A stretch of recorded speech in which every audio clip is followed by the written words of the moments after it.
하루하루를 어떻게 보내는가에 따라 우리의 인생이 결정된다. 우리에겐 언젠가 좋은 날이 올 것이다. 하지만 우리는 바로 오늘을 살아가기 위해 열심히 노력하고 있다. 행운을 빌면 내일도 모레도 그렇게 살아갈 것이다. 그런 가운데 우리에게 꼭 필요한 자세는 하루하루를 감사하며 보내는 것이다. 물론 해야 할 일이 너무 많아 바쁘지만 그런 중에도 우리가 가지고 있는 것들에 대해 감사할 수 있는 시간을 가져야 한다. 반드시 해야 하는 일부터 하라. 그런 다음 할 수 있는 것을 하라. 그러면 불가능하다고 생각했던 것을 해내고 있는 자신을 발견하게 된다. 한 번에 한 가지씩 일을 하는 것은 굉장히 중요하다. 매일 해야 하는 일은 뭘까?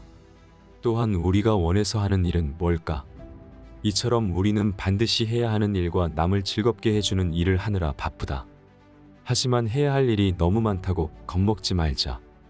한 번에 하나씩 차근차근 하다 보면 생각보다 더 많은 일들을 해내고 또한 더 많은 결실을 맺고 있을 테니 말이다.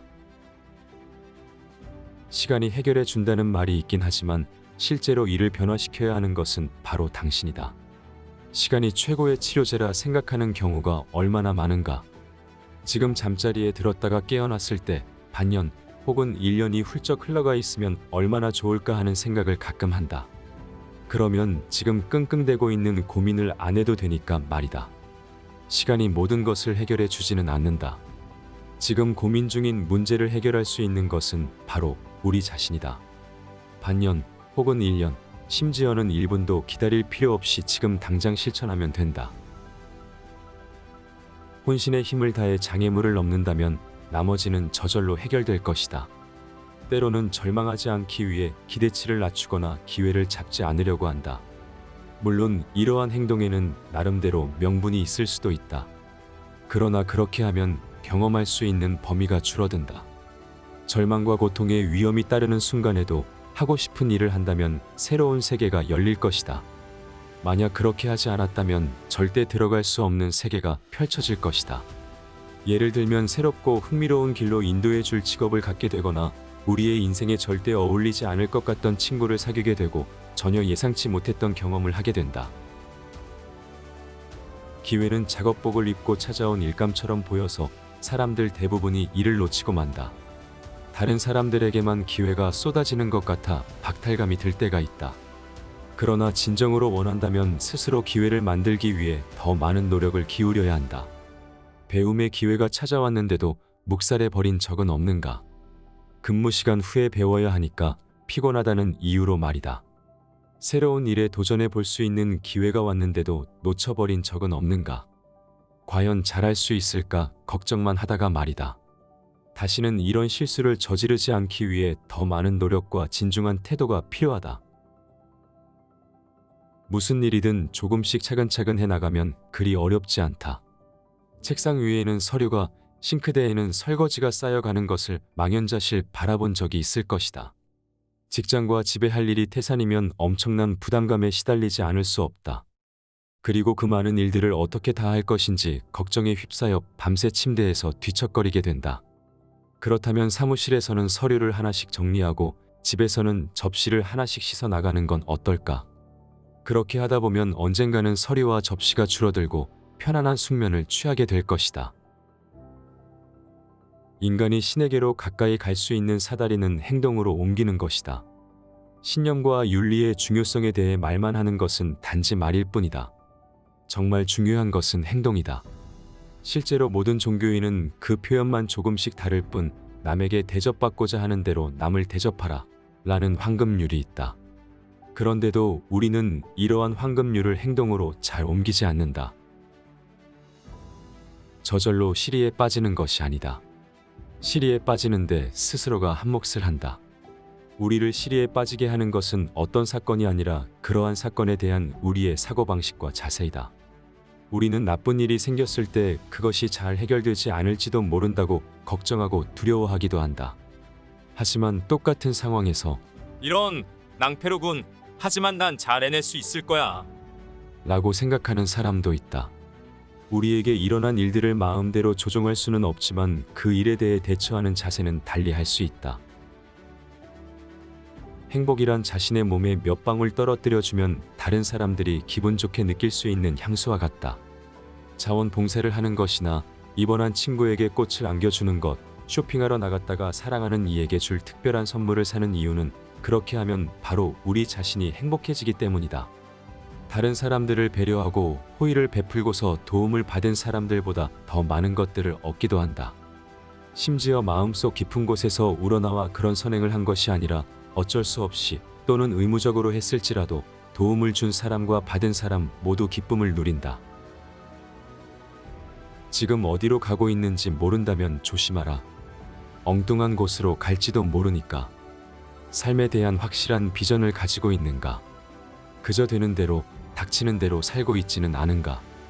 아마 반반일 것이다. 자신이 무엇이 되길 원하고 어떤 일을 하고 싶은지에 대해 잘 알지 못하면 잠재력을 발휘할 수 없다. 한편 자신의 계획에 맞든 맞지 않든 상관없이 가장 잘할 수 있는 분야에서 좋은 기회가 찾아오기도 한다. 때로는 기쁨이 미소의 근원이기도 하지만 때로는 미소가 기쁨의 근원이 되기도 한다. 미소를 지으면 행복해진다는 것은 생리학적으로 증명된 사실이다. 심지어 억지로 미소를 짓더라도 말이다. 그러한 과학적 증명은 젖혀두고라도 마음에서 우러나온 것이든 일부러 떠올리는 것이든 미소를 지으면 행복해진다는 것은 충분히 납득할 수 있다. 미소를 지으면 근육뿐 아니라 뇌도 활성화된다.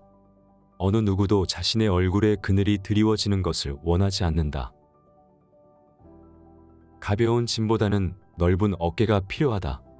문제 해결법을 습득하는 것은 역기를 드는 것과 같다.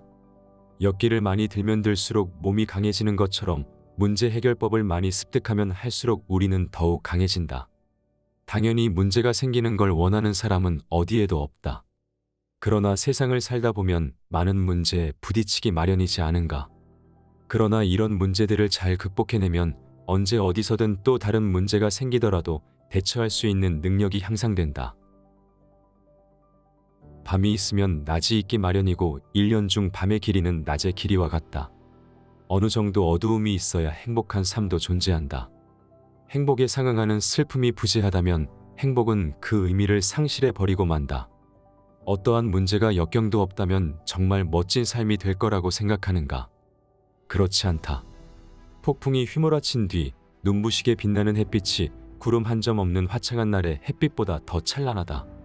고난 뒤의 행복 역시 마찬가지다. 아무런 어려움 없이 살아간다면 진정한 행복이 무엇인지 알 턱이 없다. 좋은 아이디어를 얻는 최선의 방법은 많이 생각하는 것이다. 우리는 생각보다 훨씬 더 창의적이다. 문제는 너무도 빨리 우리의 아이디어를 억누르는 것이다. 실제로 그것은 별로 도움이 되지도 않는다. 그리고 창의성을 발휘하기 위해 어느 정도의 시간을 들일 여유가 없다. 그리고 그처럼 시간을 들이는 것이 그다지 즐겁지도 않을 것 같다. 그러나 차분하게 자신의 아이디어를 살펴보자. 자신의 창의성에 깜짝 놀라고 기뻐하게 될 것이다. 중요하다고 할 수 있을 정도로 큰 싸움이면서도 승산이 충분한 싸움에 참여하라. 사소한 일에 진땀 빼지 말라. 이 말을 달리 표현하면 정말 좋아하는 것을 위해 힘쓰라는 것이다. 아울러 승산이 전혀 없는 싸움에는 끼어들지 말아야 한다. 우리는 열심히 노력하여 얻을 만한 가치가 충분한 것에 대해 신경을 쓴 결과 그동안 꿈꾸던 사람이 된다. 따라서 그다지 영향력이 없는 것이나 심지어 우리의 본질을 손상시키는 것에 대해서는 신경 쓰지 말아야 한다. 웃는 순간에도 진지해야 한다. 그리고 죽을 때까지 웃음이 끊겨서는 안 된다. 안 좋은 일이 많이 생겼을 때 웃으며 즐겁게 지낼 수 있겠는가? 주위 사람들이 고난을 겪고 있는데도 즐겁게 지내면 왠지 미안하게 느껴질 수도 있다. 그러나 웃음은 힘든 시기를 잘 견뎌낼 수 있게 도와주는 선물이다. 인생이 고달프다면 신나게 웃어보자. 일어나면 항상 감사히 여겨라. 비록 오늘 많은 것을 배우지는 못했을지라도 조금이라도 뭔가를 배웠지 않은가. 설령 조금도 배운 것이 없다 할지라도 최소한 아픈 데는 없지 않은가. 혹시 아팠다면 최소한 죽지는 않았지 않은가. 따라서 항상 모든 것에 대해 감사해야 한다. 어려움을 많이 겪고 있는 사람들은 자신이 가지고 있는 것에 감사하기 어려울 것이라 생각한다. 하지만 실제로 위기에 직면하면 평상시에 당연하게 여기던 것에 감사하게 된다. 특별한 위기에 부딪히지 않았을지라도 현재 가지고 있는 것에 감사할 줄 알아야 한다. 용기란 자신이 두려워하는 것을 하는 것이다. 즉, 두려움이 없으면 용기도 없다. 어떤 사람들은 실패를 두려워하지 않는 것처럼 보인다. 하지만 그들은 실제로 두려움을 감추고 있는지도 모른다. 또 어떤 사람들은 창피하더라도 실패를 인정한다. 실패가 두려울지라도 똑바로 일어나 최선을 다하면 된다. 자신의 기운을 북돋우는 가장 좋은 방법은 다른 사람의 기운을 북돋아 주는 것이다. 다른 사람이 공경을 잘 극복할 수 있도록 도와주면 자신이 처한 어려움이 상대적으로 덜 버겁게 느껴진다. 우리는 그들에게 잘 될 거라고 힘내라고 조언한다. 이러한 격려는 우리 자신의 사고에도 영향을 미친다. 다른 사람이 버거운 짐을 잠시 있도록 도와주면 자신의 짐에서 잠시 벗어나 즐거운 마음을 가질 수 있게 된다. 난로의 불빛으로 훌륭한 소설을 읽을 수는 없지만 그것은 우리를 따뜻하게 해주고 바닥의 먼지를 감추어 준다. 훌륭한 집은 눈보라 속에서 편안하게 쉴 수 있는 집도 아니고 따뜻하고 쾌적한 통나무의 오두막집도 아니다. 원하는 것이 적으면 인생의 묘미도 간단해진다. 추울 때는 몸을 녹여줄 따스함이, 배고플 때는 음식이, 피곤할 때는 잠에 드는 것이 바로 인생의 묘미이다. 우리는 많은 것들이 있어야만 행복해질 수 있으리라 생각한다. 하지만 종종 소박하게 살던 때를 되돌아보며 아름다운 시절로 기억한다. 기적은 하늘을 날거나 물 위를 걷는 것이 아니라 땅에서 걸어 다니는 것이다. 세상에 태어나 성장하고 경이로운 자연 속에서 걷고 존귀하고 유머와 은혜를 가득한 삶을 살아가는 것이 바로 존재라는 기적이다. 삶은 경탄을 금치 못할 정도로 복잡하고 많은 가능성을 안고 있다. 삶이라는 기적을 당연하게 여겨서는 안 된다. 천사는 자신의 무게를 가볍게 하기 때문에 날 수 있다. 그와 달라 악마는 자신의 무게를 무겁게 하기 때문에 추락하고 만다. 우리는 삶이라는 연극의 주인공이다. 때로는 과장된 연기를 하는 배우처럼 지나치게 풍부한 감정과 강한 자존심으로 자기 주장을 펼치길 좋아한다. 우리의 인생을 희극으로 생각한다면 어떨까? 잔잔한 웃음으로 가득하며 훨씬 감동적이고 즐거운 인생을 살 수 있으리라. 우리는 세상에 아름다운 것이 진정 많다는 것을 일깨워주는 희극을 연출할 수 있다. 누군가가 삶이 고달프다고 말하는 것을 들을 때면 나는 이렇게 묻고 싶다. 당신은 무엇과 비교해서 고달픈 겁니까? 라고. 우리는 자신보다 더 부유하고 더 똑똑하고 더 행복하고 더 잘생기고 더 유명하다고 생각하는 사람들과 자신을 비교한다. 예를 들면 이렇다. 그 부부처럼 좋은 집을 가지고 싶은데 나는 쥐뿔도 없어. 일을 좀 더 잘할 수 있으면 좋을 텐데 나는 이만큼밖에 못해. 진정한 사랑을 찾고 싶은데 그럴 수가 없어. 그런데 자신을 부러워하는 사람들도 많다는 사실을 알고 있는가? 우리의 직업과 살고 있는 동네를 부러워하고 우리의 자유를 향유하길 갈망하는 사람들도 있다. 그들을 우리가 당연하게 생각하고 있는 것들을 바라보고 있다. 알고 보면 우리도 좋은 것들을 많이 가지고 있는 것이다. 지금까지도 그래왔고 앞으로도 항상 지키려고 노력하는 결심 한 가지는 바로 소소한 일에 대해 초연해지는 것이다. 수도꼭지가 고장나 물이 새고 양말을 짝짝이로 신고 외출을 하고 냉장고에 우유가 떨어지고 차 기름은 바닥이 나고 저녁 요리에 넣을 고기를 녹여야 하는데 깜빡할 때가 있는가. 이런 소소한 일들이 쌓이고 쌓이면 하루가 엉망진창이 되어버린다. 그러나 그것에 연연하지 않으면 이야기는 달라진다. 항상 넓게 생각할 순 없지만 한 걸음 뒤로 물러나 소소한 일을 바라볼 수는 있지 않을까. 그러면 소소한 일들이 아무리 많다고 해도 이에 휘둘리지 않고 여유를 가질 수 있을 것이다.